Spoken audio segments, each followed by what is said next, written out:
Look at this! New blood! Tell me, girl, you ever hear of the Enclave? The last remnant of the good old USA they are. Now, I don't know you from Adam, but I got you pegged for a patriot, and any patriot worth her salt is gonna toss her gun in for the Enclave. Any day now, they're gonna roll up here, and then this nightmare will be over for good. But listen to me, Ramble. I'm Nathan. What can I do for you?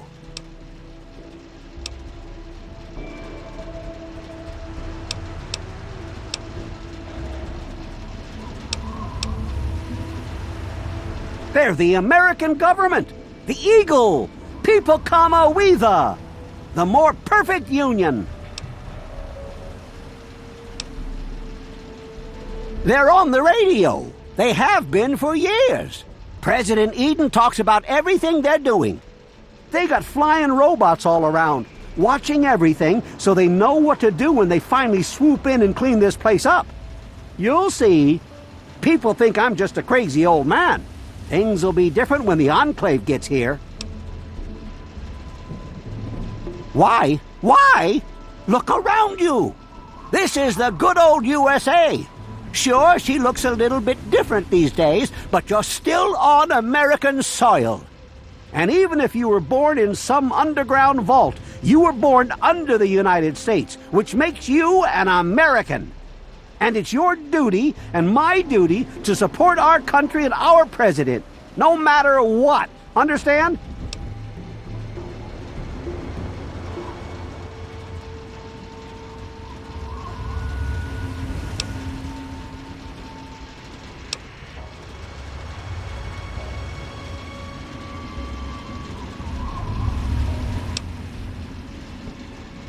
Why, that's unthinkable. Where in the Constitution does it say that we're supposed to run around questioning the government? Huh?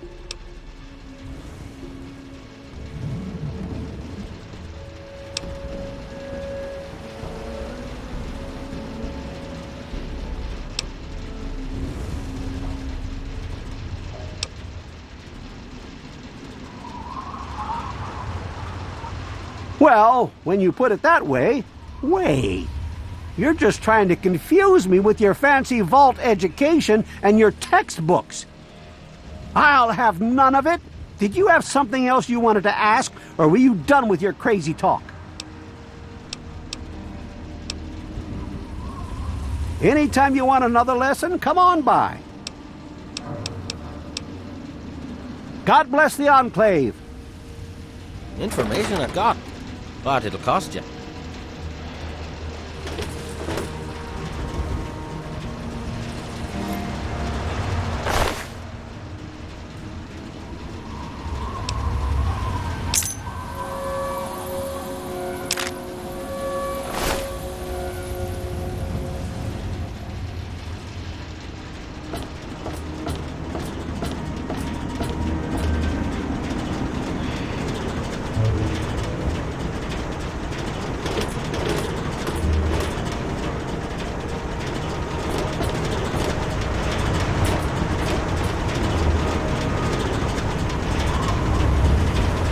Well, hey there, stranger.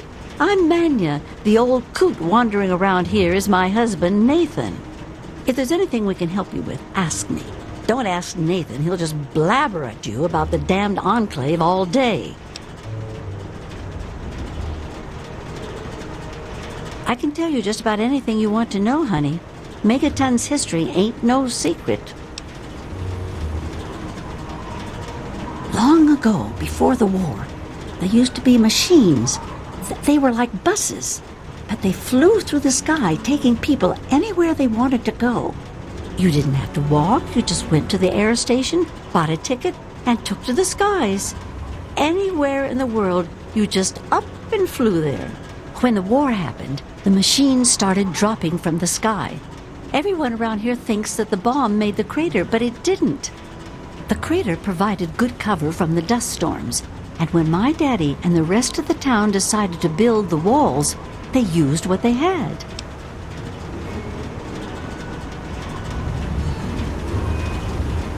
Some of us wanted to, but the Church of Adam was just getting its start then. We needed their help to build the walls and clear the wreckage. If we'd have tried to move the bomb, they would have refused to help. Besides, a lot of people just wanted to leave it alone. It didn't seem to be hurting anything, and who knows what would happen if we messed with it.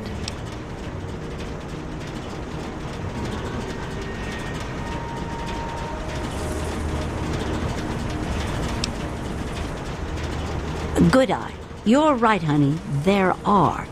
There was an air station a couple of miles from here. It had been stripped of everything except the planes. My daddy got a bunch of people together to go out there, break apart the machines, and drag back what we could use. It took him a couple of months. You can't even tell where the air station was anymore. The wasteland just took it back.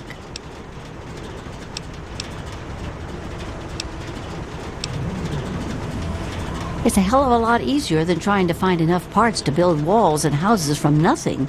The scrap was there, why not use it? Besides, it's sturdy. It keeps the raiders and the dust storms out. Not all of us had the luck to be born in a vault, you know.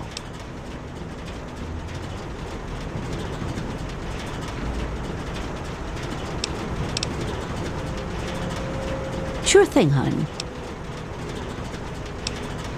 Well, originally, it started as a hole in the ground.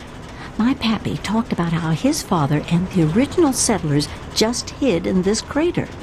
It was enough to keep them safe from the dust storms. When things cooled down and people started wandering into the wastes, some stayed behind. The wanderers started coming back here to trade their stuff. By the time my pappy was born, the town was a full-on trading center. Pappy got rich on the caravan routes and eventually convinced the others to build the walls to hold off the raiders.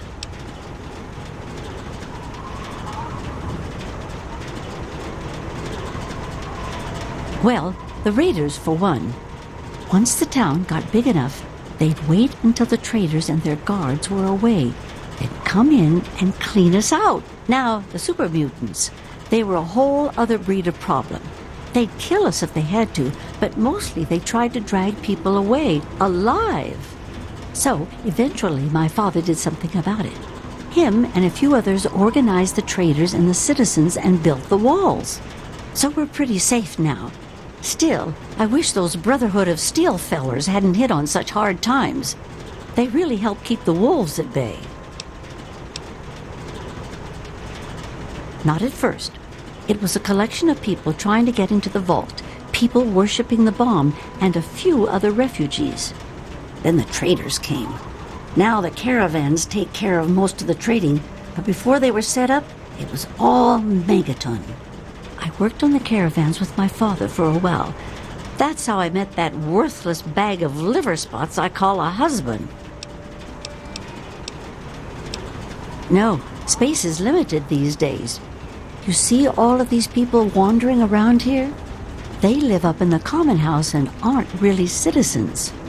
Most people around here keep one eye open around strangers, but me, I can spot a raider spy at 100 meters.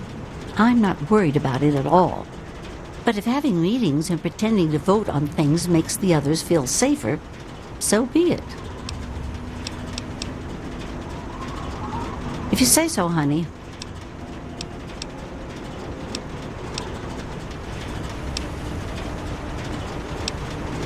Well, technically, no one. But you can't put two people in a room together without one of them trying to govern the other.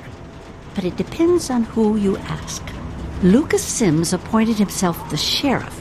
He throws anyone out who causes too much trouble. But Colin Moriarty runs just about everything else. Not much happens here that he doesn't know about or plan. That man is the scum of the earth. He keeps the drunks around here soaking in liquor. And that poor Nova, that girl deserves better. And don't even get me started on how he treats Gob. Just because the boy looks dead doesn't mean that he should be treated like that. That man has his fingers in everything around here. Just watch what you say about him. It'll always get back. That man tries to bring law to this place. Lost cause, if you ask me. But I respect his trying. He does seem to keep people in line, though. Other than that weird cowboy thing of his, I don't have much to complain about.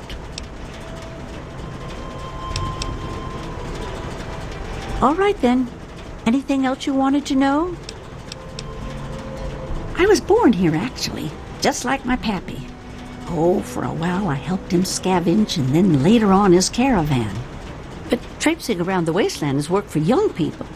After I met Nathan, I just wanted to stop moving around so much. We've been here ever since. Of course, I can't say that it's been good for Nathan's sanity. Oh, they come from all over, you name it. The Stahl family grew up out east somewhere. Lucy's from some little settlement to the north. Billy doesn't really talk about where he's from. Doc Church used to live in Rivet City. Jericho, well, let's just say that men can change. I hope. Well, you come on back anytime you want to hear more. There's only one thing that concerns me in this town these days. What my damn fool husband is doing.